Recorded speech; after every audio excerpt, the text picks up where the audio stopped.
토트넘의 최근 경기는 마치 손흥민이라는 태양이 빛을 잃은 듯한 모습이었습니다. 벌리를 상대로 1-0 승리를 거두긴 했지만 이는 손흥민의 부재가 뚜렷이 드러난 경기였죠. 손흥민 없이 토트넘 공격진은 마치 고요한 바다에 떨어진 작은 파문처럼 그 존재감을 드러내지 못했습니다. 특히 살리송의 6골 기록에도 불구하고 그의 폼 회복에 대한 영국 현지 매체들의 보도는 많은 팬들을 실망시켰습니다. 한국 축구 팬들 사이에서는 살리송뿐만 아니라 글루셉스키와 브레넌 존슨에 대한 논란이 거세게 일고 있습니다. 이들은 마치 방향을 잃은 나침반처럼 목표를 찾지 못하고 있었죠.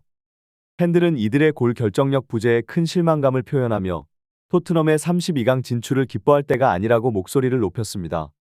전문가들 사이에서는 이러한 상황을 손흥민의 부재로 인해 더욱 도드라지게 된 것으로 분석하고 있습니다. 손흥민이 없는 토트넘은 마치 오케스트라에서 지휘자를 잃은 듯한 모습이었죠. 더욱이 브레넌 존슨의 경기 후 행동이 다이어를 연상시킨다는 일부 전문가들의 주장은 그들의 플레이뿐만 아니라 인성에 대한 의문을 불러일으키고 있습니다. 토트넘과 벌리의 FA컵 3라운드 경기는 마치 한 편의 드라마 같았습니다.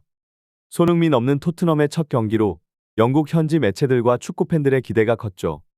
선발 라인업은 토트넘의 새로운 전략을 보여주는 듯 했습니다.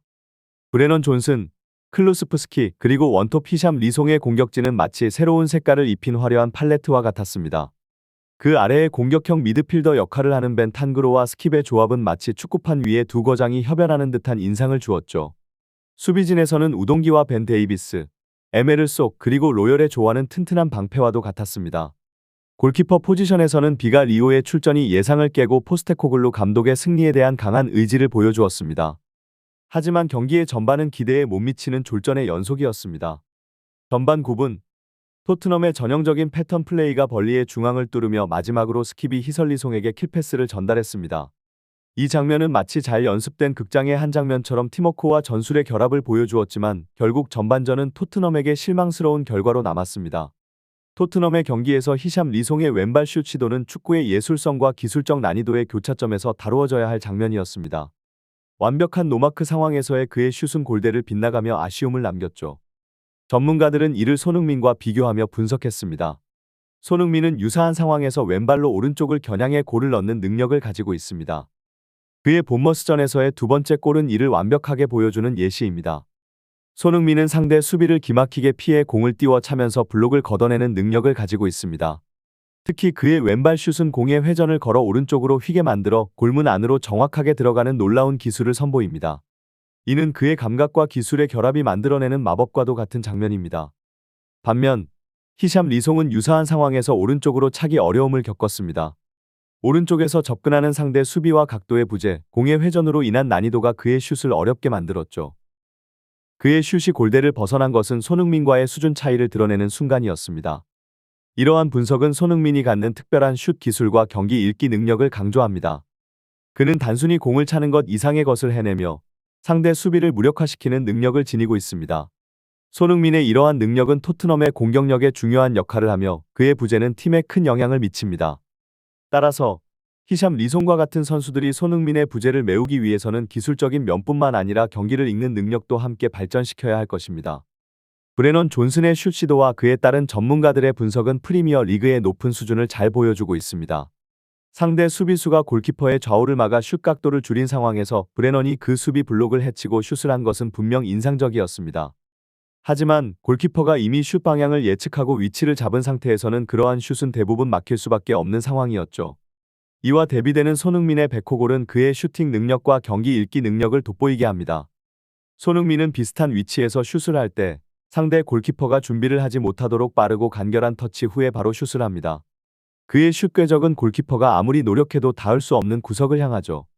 이러한 비교는 브레넌 존슨과 손흥민 사이의 수준 차이를 명확히 드러냅니다. 후반 54분에도 존슨이 오른쪽에서 동일한 패턴으로 슛을 시도했지만 이 역시 상대 골키퍼의 정면으로 향해 골로 연결되지 않았습니다. 이러한 상황들을 지켜보는 현지 팬들과 포스테코글루 감독의 심각한 표정은 토트넘의 현재 공격적 문제를 고스란히 반영하고 있었습니다. 이러한 상황은 토트넘에게 손흥민의 부재가 얼마나 큰 영향을 미치는지를 다시 한번 상기시켜줍니다. 그의 기술, 순발력 그리고 경기를 읽는 능력은 팀에 있어서 대체 불가능한 자산입니다. 팀은 그의 부재 속에서도 적응하고 자신들만의 공격적 해법을 찾아야 하는 중대한 과제를 안고 있습니다. 토트넘의 최근 경기는 손흥민의 부재가 팀에 미치는 영향을 극명하게 드러내고 있습니다. 일부 전문가들은 손흥민 한 명이 빠진 것만으로도 리그 5위에 위치한 토트넘의 공격력이 크게 약화되었다고 지적합니다. 이는 포스테코글루 감독의 전술과 역량에 대한 의문을 제기하며 그의 전략이 팀의 본체라고 주장하는 이들에게 심각한 의문을 던지고 있습니다. 손흥민은 단순히 골을 넣는 능력뿐만 아니라 상대 수비수들을 끌고 다니며 공간을 만들어주는 역할을 통해 팀 동료들의 플레이를 쉽게 만듭니다. 일부 팬들은 팀의 다른 공격수들이 손흥민의 이러한 기여를 잊고 자신들의 성공이 오로지 자신의 능력 때문이라고 착각하는 것이 문제라고 지적합니다. 이러한 상황은 팀 전체의 공격력 강화를 위해 손흥민의 역할을 제대로 인식하고 그를 보완할 수 있는 전략을 개발할 필요성을 강조합니다. 후반 77분에 페드로 포로의 중거리 무회전 슛으로 토트넘은 벌리를 상대로 1대0 승리를 거두며 간신히 승점을 확보했습니다. 페드로 포로의 경기 후 인터뷰에서 보인 겸손한 태도는 팀 내에서의 그의 역할과 기여를 인정받는 순간이었습니다. 이 경기를 통해 토트넘은 손흥민의 부재 속에서도 승리를 거둘 수 있는 다양한 해법을 모색해야 할 것입니다. 손흥민이 없는 상황에서 팀의 다른 멤버들이 어떻게 자신들의 역할을 강화하고 공격 전략을 다변화할 수 있는지가 토트넘의 향후 성공에 큰 영향을 미칠 것입니다. 브레넌 존스의 경기 후 인터뷰와 팬들의 반응은 토트넘의 현재 상황에 대한 다양한 시각을 보여줍니다. 존스가 훈련에서의 포로의 골 결정력과 경기에서의 그의 성공을 농담으로 언급하며 골문 앞에서의 정교함이 필요하다고 지적한 것은 팀의 현재 문제를 인식하고 있다는 신호입니다. 그러나 일부 팬들은 존스 자신이 경기 중 슛 난사를 하며 골을 못 넣은 상황에서 자신의 문제점을 외면하고 있는 것처럼 느껴진다고 비판했습니다. 이러한 상황은 과거 다이어의 실수 후 발언과 비교되며 선수들이 자신의 실수를 인정하고 개선할 필요가 있다는 것을 강조합니다. 또한 전문가들은 존스의 노팅엄 포레스트 시절부터의 오른쪽 돌파와 컴백 스타일, 그리고 골 결정력에 대한 문제를 지적하며 포스테코글루 감독의 선수 선택과 전술에 대한 의문을 제기합니다. 팬들은 이러한 플레이가 계속된다면 다음 경기에서 강팀인 맨유에게 큰 어려움을 겪을 것이라고 우려하며 손흥민의 복귀가 팀의 활력을 불어넣고 리그 순위를 지키는 데 필수적일 것이라고 말합니다. 이러한 상황은 토트넘에게 단순히 개별 선수의 기술적 향상뿐만 아니라 팀 전체의 전술적인 개선과 골 결정력 강화가 필요함을 보여줍니다. 손흥민의 복귀가 팀의 중요한 전환점이 될 수 있으나 그에 의존하지 않고 다른 선수들의 성장과 전략적인 개선이 병행되어야 할 것입니다. 토트넘의 현재 상황은 축구가 단순히 개별 선수들의 기술에만 의존하는 게임이 아니라는 점을 분명하게 보여줍니다. 팀 전체의 조화와 전략적인 접근이 필수적인 요소라는 것이죠. 손흥민의 부재는 팀에게 큰 도전이지만 이를 기회로 삼아야 합니다. 팀의 다른 선수들이 자신들의 역할을 넓히고 새로운 전술적 접근을 통해 경기를 풀어나갈 필요가 있습니다. 브레넌 존스와 같은 선수들의 경우 개인적인 기술 향상뿐만 아니라 경기를 읽는 능력과 상황 판단력을 개선하는 것이 중요합니다. 팀의 전략적인 부분에서도 포스테코글루 감독은 기존의 플레이 스타일을 재검토하고 다양한 상황에 맞춘 새로운 전술을 개발해야 합니다. 이는 공격뿐만 아니라 수비 전략에도 적용되어야 하며 전체적인 팀 플레이의 균형을 맞추는 데 중점을 둬야 합니다. 토트넘의 팬들은 현재 팀의 성적과 플레이 스타일에 대해 우려하고 있지만 이는 팀이 직면한 도전을 극복하고 성장할 수 있는 기회로 볼 수 있습니다. 손흥민의 복귀는 분명히 팀에 긍정적인 영향을 미칠 것이지만 그의 부재 기간 동안 다른 선수들이 얻은 경험과 자신감은 팀의 장기적인 성공에 기여할 수 있습니다. 또한 토트넘의 선수들은 개인적인 성공과 팀 성공 사이의 균형을 찾아야 합니다. 선수 개개인의 기술적 능력이 뛰어나더라도 이를 팀 플레이와 어떻게 잘 결합시킬지가 중요합니다. 손흥민이 팀에 다시 합류할 때 그와 다른 선수들 간의 상호작용이 어떻게 발전했는지가 중요한 관전 포인트가 될 것입니다. 맨유와의 다가오는 경기는 토트넘에게 중대한 시험대가 될 것입니다. 강팀을 상대로 어떻게 자신들의 전략을 효과적으로 실행할 수 있을지, 그리고 팀의 공격과 수비가 어떻게 조화를 이룰지가 관건입니다. 이 경기를 통해 토트넘은 현재의 어려움을 극복하고 리그 상위권으로 다시 올라설 수 있는 가능성을 보여줄 수 있습니다. 전체의 강화를 이루어낼 수 있습니다. 포스테코글루 감독과 선수단은 이러한 상황을 팀의 잠재력을 극대화하는 데 활용해야 합니다.